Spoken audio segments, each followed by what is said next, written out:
everybody. This week I'm introducing you a driver that's kind of new to the circuit because it's not been long on the circuit. Gary Chalfant is driving the H-5 Flyboy. Hi, Gary. Good afternoon. It's very nice to speak with you.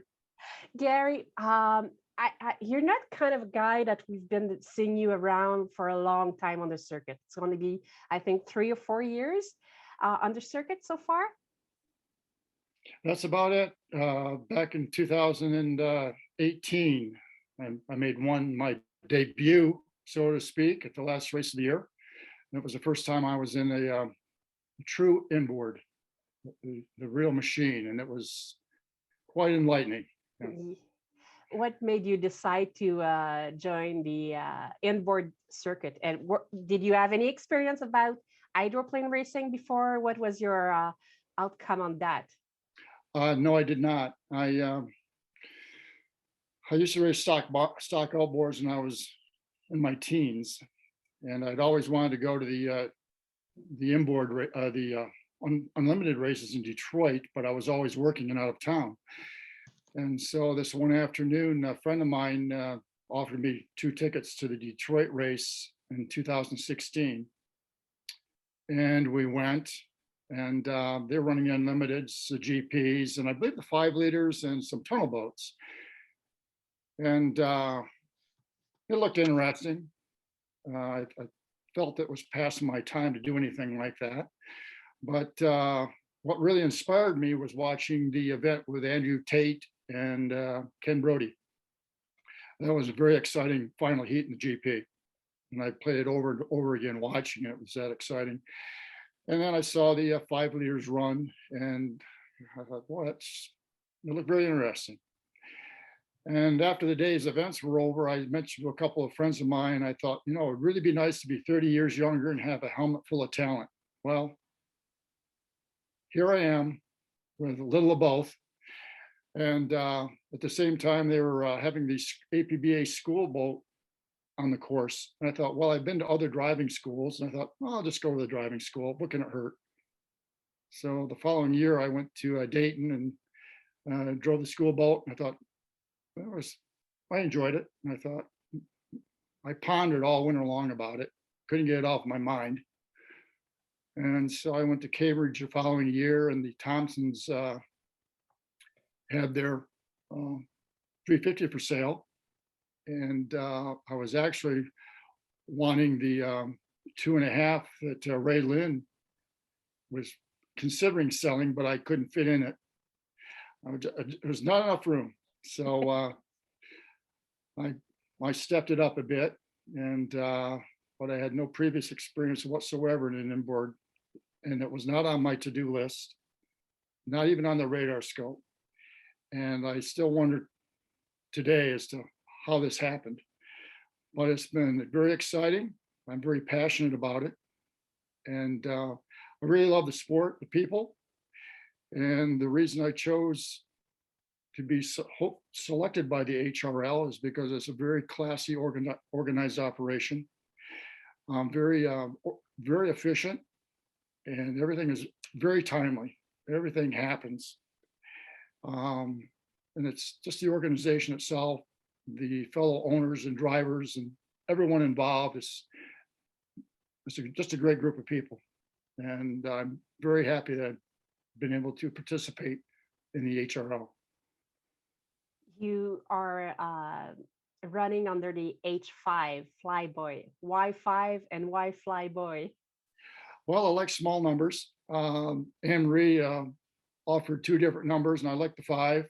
And the Flyboy primarily is because I spent most of my life in aviation. And when I took the boat to Ed Thompson to have it painted, we were discussing paint schemes, and it was somewhat following the steps of the Blue Angel. And I said, well, Flyboy might be a good name for it. So I'm not too big into flash of any kind, but I thought, well, I could go that far with it. So that's how we ended up with the Flyboy. And I just like the number 5. Good. What made you choose those color? Is there any special meaning for you for those color, or? Oh, well, the Blue Angels have the pretty much the same color, the yellow and the blue, and I tried to, reflect on their paint scheme just a little bit. And so Ed Thompson primarily came up with this paint scheme for the boat initially, and I just had it repainted um, after after having the major repairs done to it from 2019. I've changed this paint scheme a little bit and kind of lightened the colors up a little bit, dressed it up a little bit. So I just want to keep it that way. It's been difficult so far. Yeah, exactly. Because I've averaged a new paint job every year. I'm tired of painting the boat. Okay. painting and repairing it, and Oh, absolutely. Yeah, but Bert has it all summer and I have it all winter. usually you're supposed to do the repair during winter, not summer. Precisely. But I think I feel good about it. The boat right now is in the best shape it's ever been in since I've owned it. I really prepared it very well, and I feel good about it now. I think if I got that dark cloud behind me now, I hope. Hopefully, you mentioned you mentioned earlier that you were in the aviation industry before. What did you do? I was a pilot for American Airlines. That's where I retired from. However, I started out with Piedmont Airlines in 1987, and it was a great airline. It was the best of the best. It was just like family. I look forward to going to work every week. And it was like a 15-day vacation every month. The camaraderie and the people you were with, and they were very professional, flying all over the country into Europe. And it was just a big family. We had great times, and I miss it every day. So, what kind of airplane were you? Well, I started out with the 727 as an engineer on that for 5 or 6 years.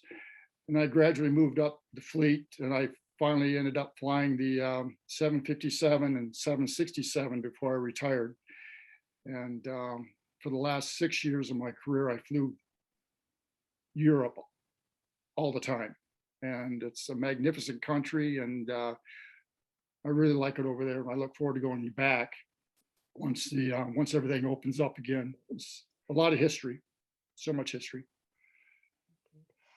How how do you compare driving an airplane and driving an hydroplane? I knew you were going to ask that question. You You really put me had on the to. spot.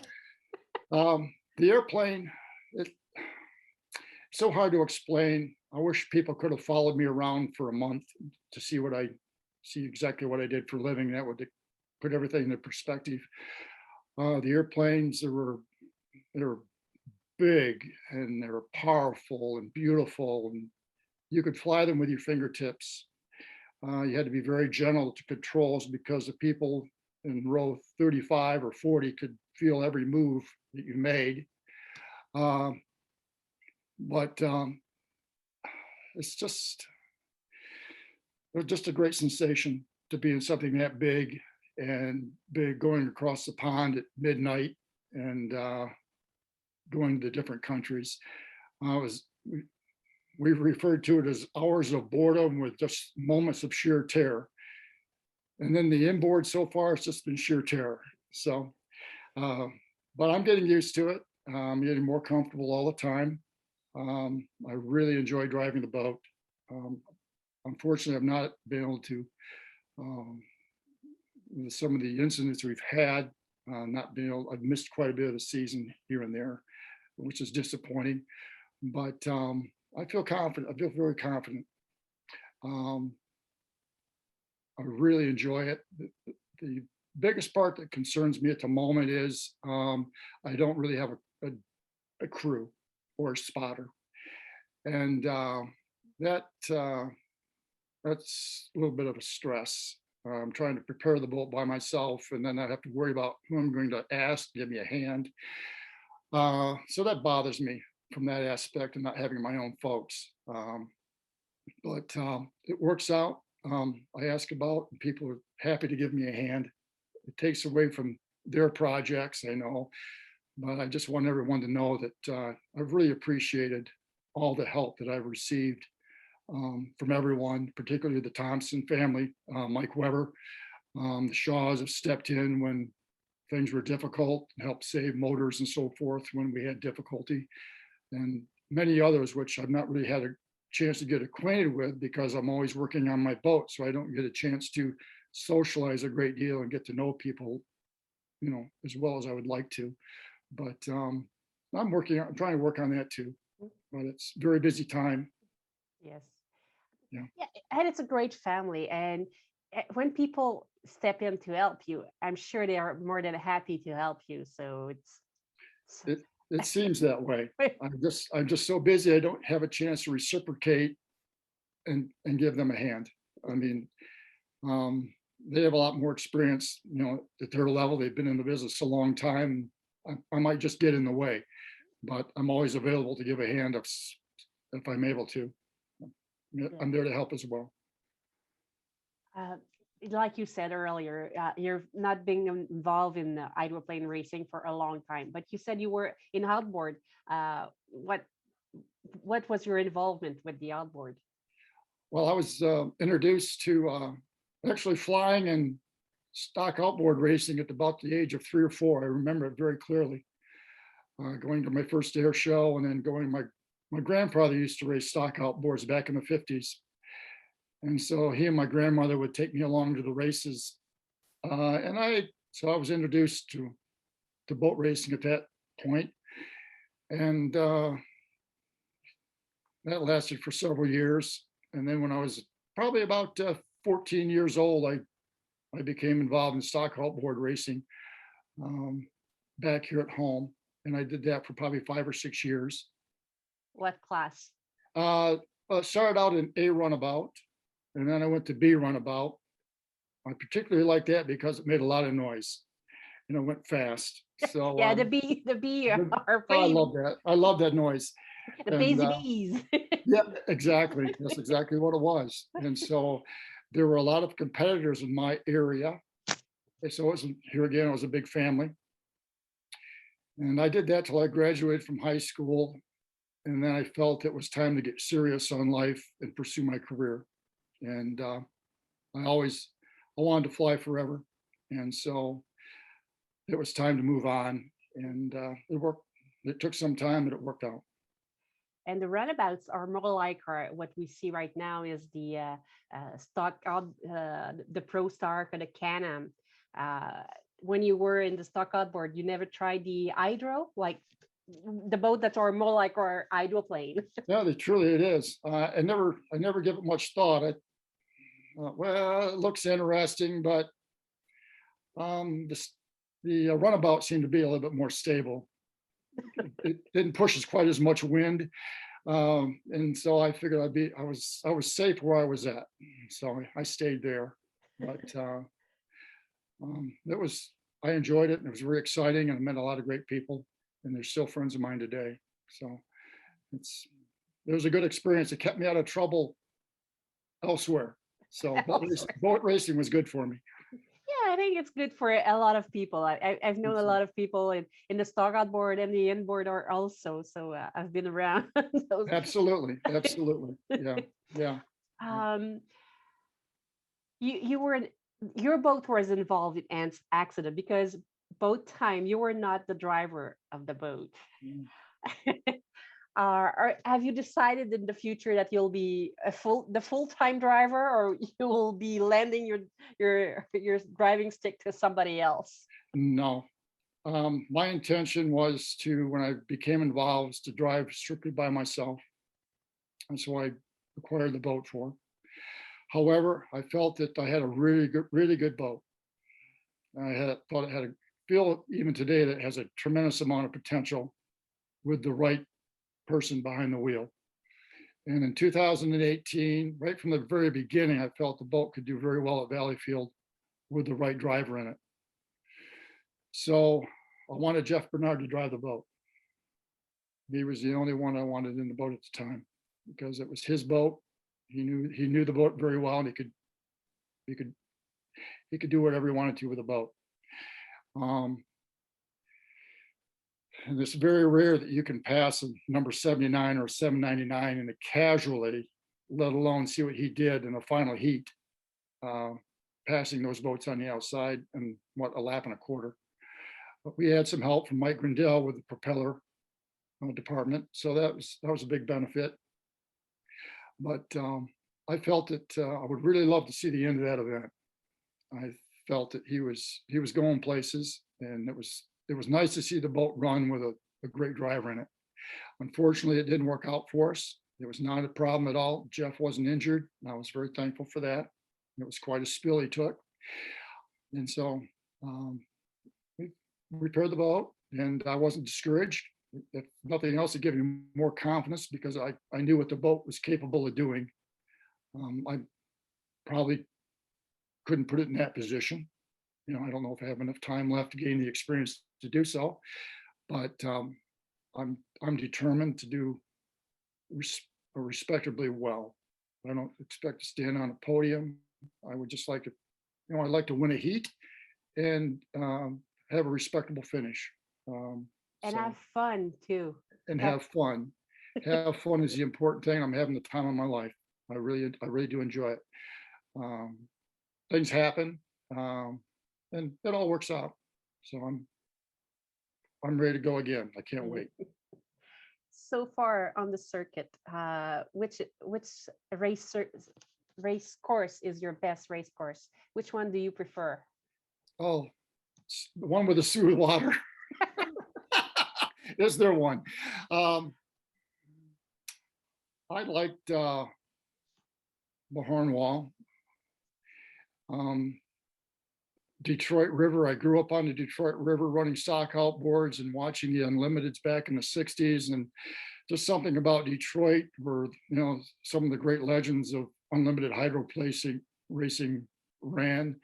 There's something about Detroit, but I never dreamed that I'd be sitting in the stands at 9 years old and at 65 years old be on the same course running an inboard. I mean, it was just, it just doesn't fit the puzzle. I mean, it just doesn't, I can't imagine. But I think those two stand out. All the courses are fine, but it's very unpredictable with the wind and the water, and it's just, you're on your toes all the time. I am anyways. The young guns that are fearless and fast, and you know, they just go for it, and I'm happy for them. Is there any driver that inspires you? They're all so good.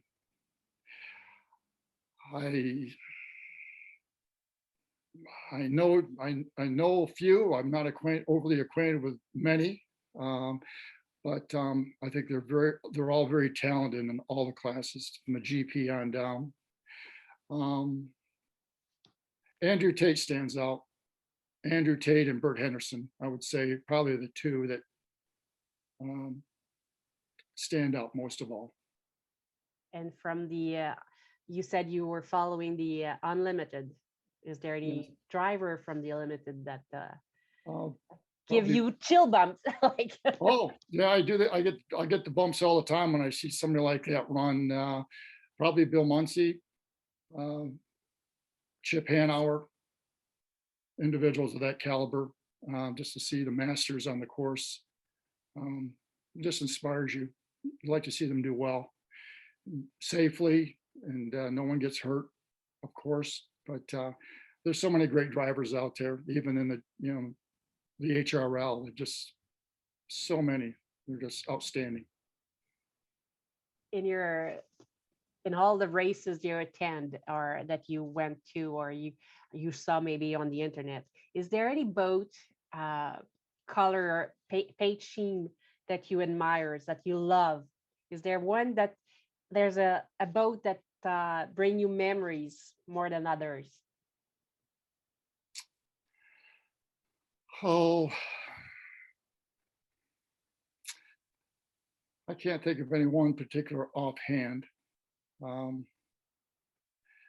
like to see the steel run. The boat is stealth. It's always had an excellent driver in it, and it's always a big contender, and it's running out front all the time. And I can't wait to see Andrew run that this season, the following season, and just see where it goes. But I like most all of them offhand. Yeah. Do you follow hockey? Do you I like don't. hockey? No. No. I don't follow any sports at all. I used to follow NASCAR when all the big names started to retire and they disappeared from the sport. I kind of stepped away from that. I was able to go to their driving school on a couple of occasions, and that was extremely exciting.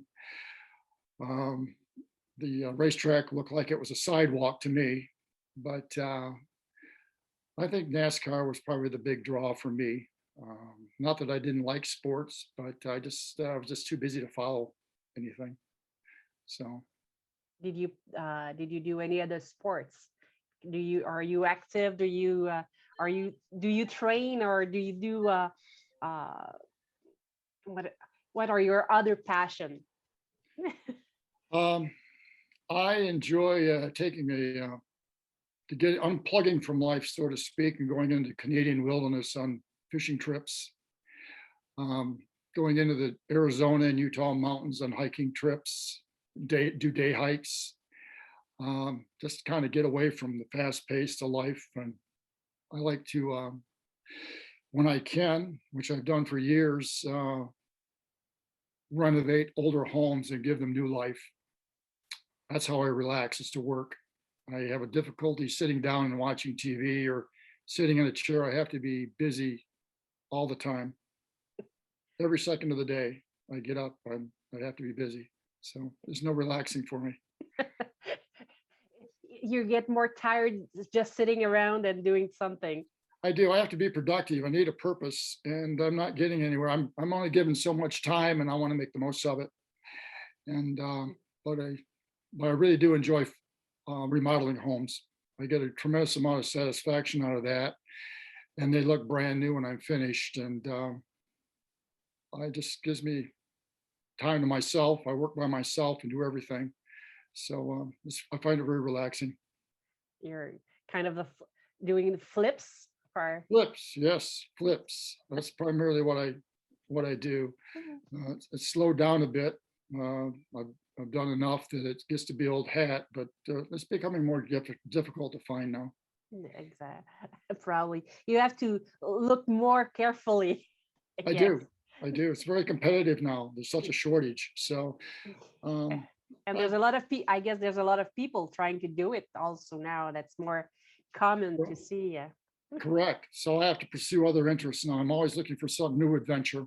So I just like to explore and travel and see the sights and see what other people do for a living. And I'm just curious. You know.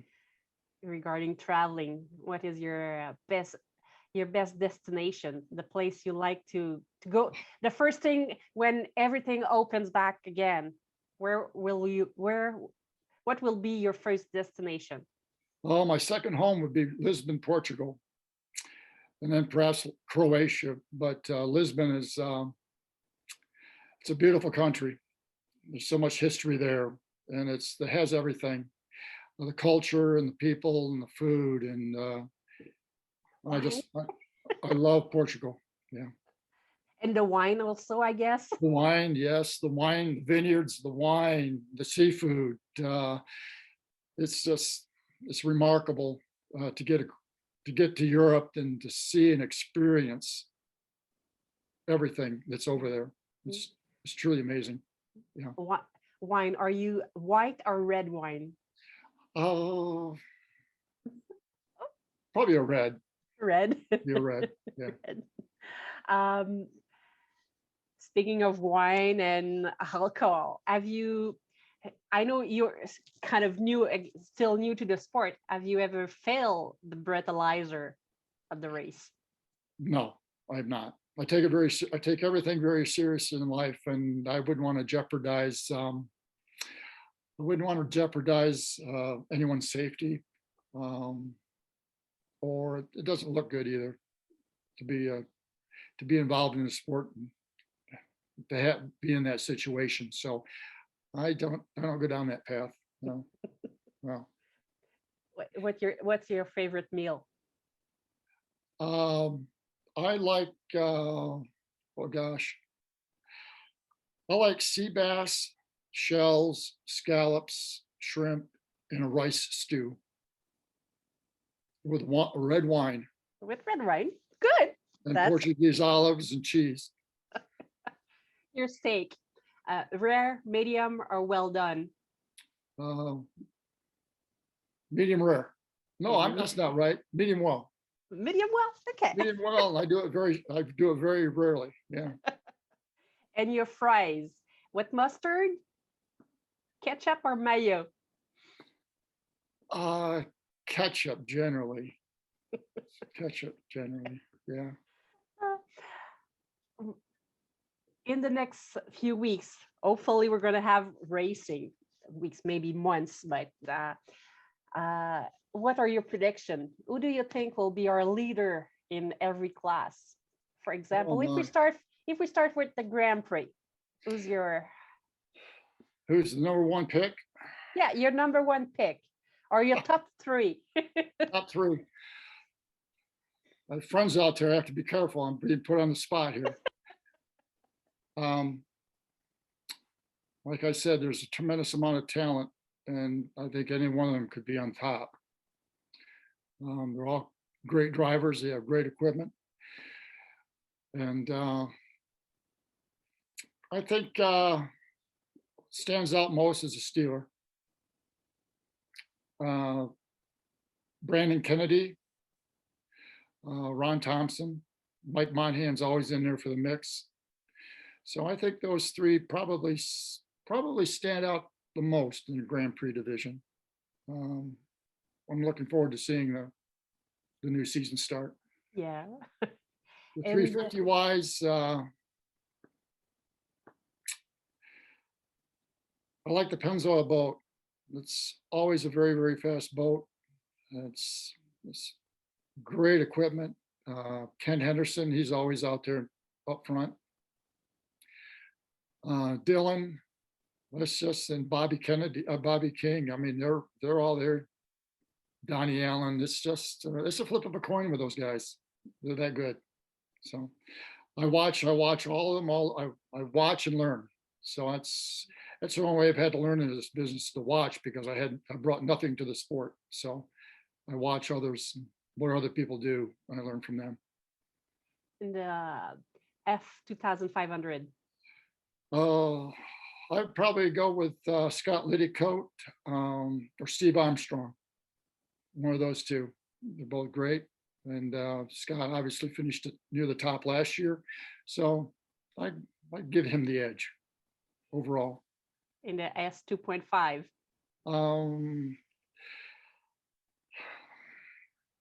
Probably, is it Derek Demers? Yeah. Okay, I'd probably give him the edge. I think he has probably as good a chance as any.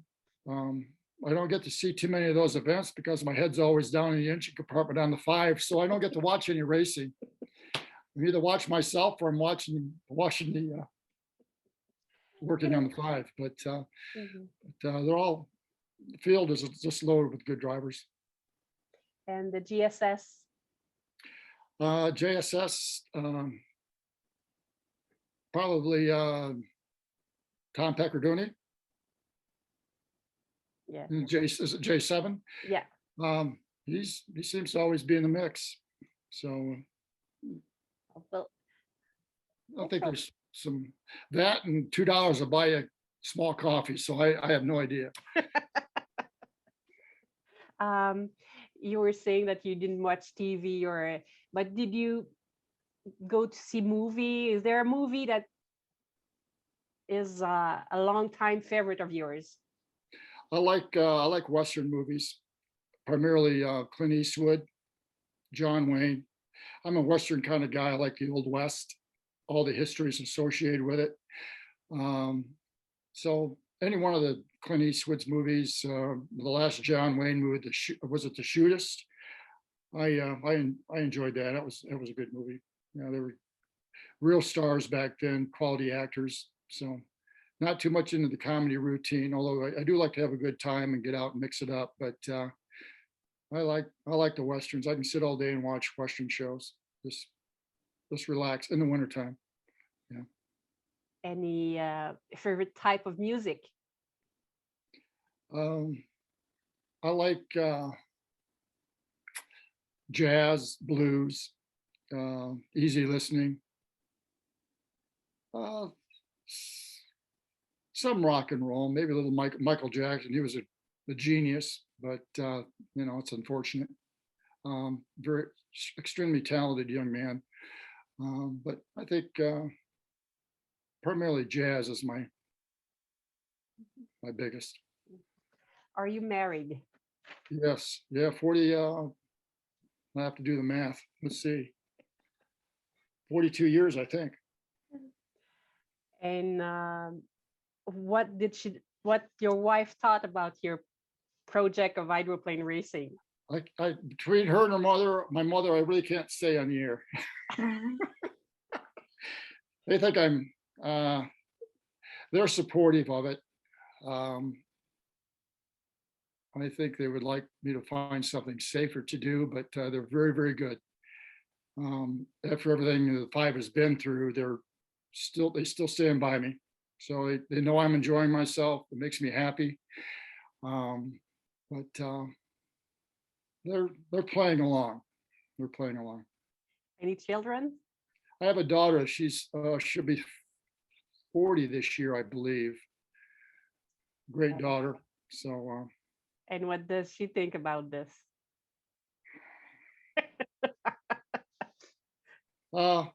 She doesn't say too much. She doesn't say. She did come to Detroit last year, and she did go to Brockville a couple of years ago, and she helped with the boat at the dock, and she was happy to be involved, and it was very nice to have her along and to give a hand. So, but she's enjoying it when she can get away. Family time. I'm sorry. It's family time then. Yes, it is. Yeah, it's family time. So, but I think overall they probably enjoy it, but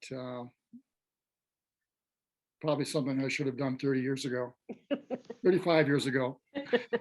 What is your biggest dream? Everything starts with a dream. I wouldn't have had the career that I had in aviation had I not had a dream. And what I would really like to do is climb Mount Everest. I'm somewhat terrified of heights, but I think it was something I would really like to do that. So fear of height, would it be your greatest fear, your biggest fear? Yes, I think heights would probably be heights and snakes. Okay. Definitely snakes. Are you more a type of a dog type or a cat type? Probably more of a dog type. Yeah, I had one once, but I had to put it down, and I thought if I ever had another one, it'd probably outlive me. So I think I'm going to pass. Was it a big or a small dog? It was a schnauzer. Schnauzer. Yeah. It was a great. He helped keep me settled down. So it was a good experience. If you had a chance to drive an Arctic class of boat, would you love to try it? No. No. I like it where I am right now. When I first got into this, I felt like a size 8 shoe, 8 foot and a 12 shoe. So I'm slowly growing into the 350. I can't imagine driving anything larger than that. It's just never crosses my mind. It's a place I don't belong. No. You're enjoying your time right now, and that's the most important thing, I guess. Sure. Yeah, I don't like to push the limits. I like to know my limitations, and anything further than what I'm doing now would be out of my comfort zone. You know, you have to have the talent to step into something that big, and I don't believe I'll ever reach that level. Um, do you have a favorite artist? Like we talk about jazz, that you love jazz, but do you have jazz and blues? Do you have a favorite artist, somebody you like to hear more? You know, I don't. I turn on the tunes and I Get just in, listen. get Yeah, in the flow. I just get in the flow and I just listen to it. If I go to a club, um, the, the clubs are, I really enjoy going there. They pay just a variety. And so I have no one particular artist that I follow uh, in particular. No, no, I don't. Thank you very much. That was not too bad. That was it. Yeah, unless you want me to go on. One thing I would like to, I'll let you have a few moments. I know you're just a small team. You don't have a lot of crew, but maybe you have sponsor or people you would like to thank Yeah. for supporting you. So I'm giving you a few moments just to on the air. So if you have any thanks to give or anything you want to share. Yeah. I don't Right. really have,